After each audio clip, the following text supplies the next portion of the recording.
أعوذ بالله من الشيطان الرجيم بسم الله الرحمن الرحيم قل إن الموت الذي تفرون منه فإنه ملاقيكم।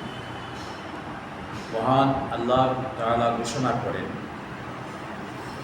হে নবী আপনি বলে দিন, মৃত্যু যখন আসবে মৃত্যু থেকে কেউ পালিয়ে বেড়াতে পারবে না, মৃত্যুই তার সাথে মুলাকাত করবে।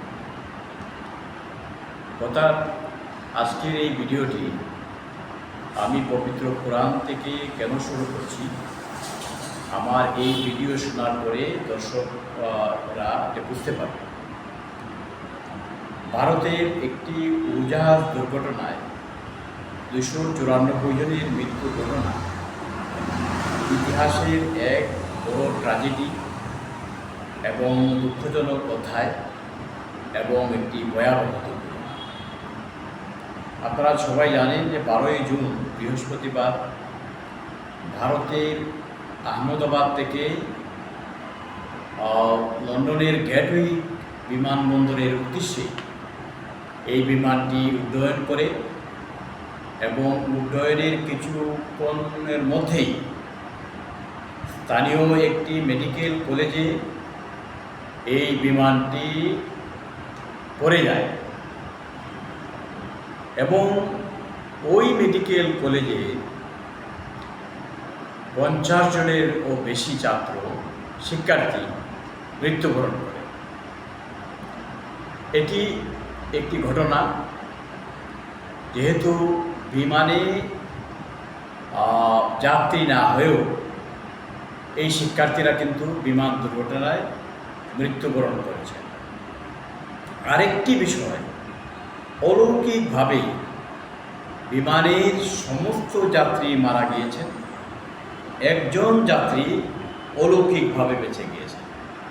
এর মানেটা কি? মানে হলো যে অলৌকিকভাবে একজন বেঁচে যাওয়া বিমানের যাত্রী আর আরও কিছু সংখ্যক শিক্ষার্থী বিমানের যাত্রী না হয়েও বিমান দুর্ঘটনায় পতিত হয়ে মৃত্যুবরণ করা।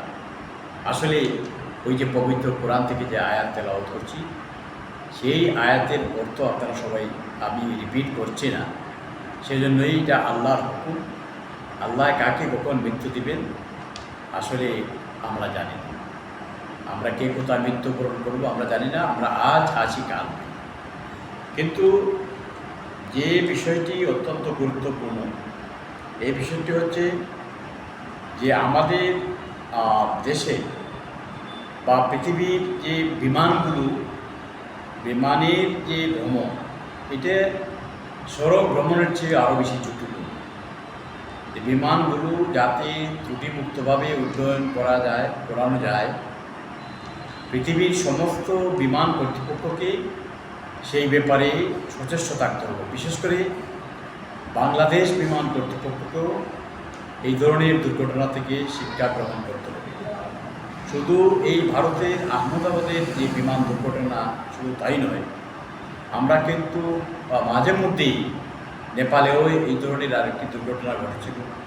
আরও বিভিন্ন সময়ে পৃথিবীর বিভিন্ন দেশে এই ধরনের দুর্ঘটনার খবর আমরা শুনি বা দেখি। এয়ার ইন্ডিয়ার যে মালিক, সেই মালিক পক্ষ নিহতদের প্রত্যেক পরিবারকে 1 কোটি টাকা দেওয়ার একটা প্রতিশ্রুতি দিয়েছেন বলে আমরা গণমাধ্যম থেকে জেনেছি। This is very much admirable.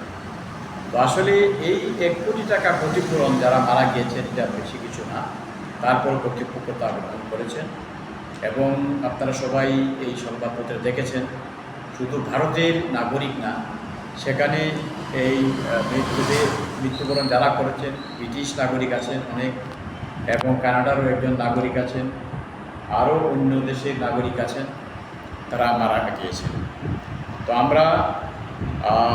আমরা এই যে মৃত্যুর ঘটনা বিমানে, সড়কে, সব জায়গায় এই মৃত্যুর ঘটনা যাতে না হয়, সংশ্লিষ্ট কর্তৃপক্ষকে আরও বেশি সজাগ দৃষ্টি রাখতে হবে, সচেতন হতে হবে এবং সর্বক্ষেত্রে মহান আল্লাহ তাআলার সাহায্য কামনা করতে হবে।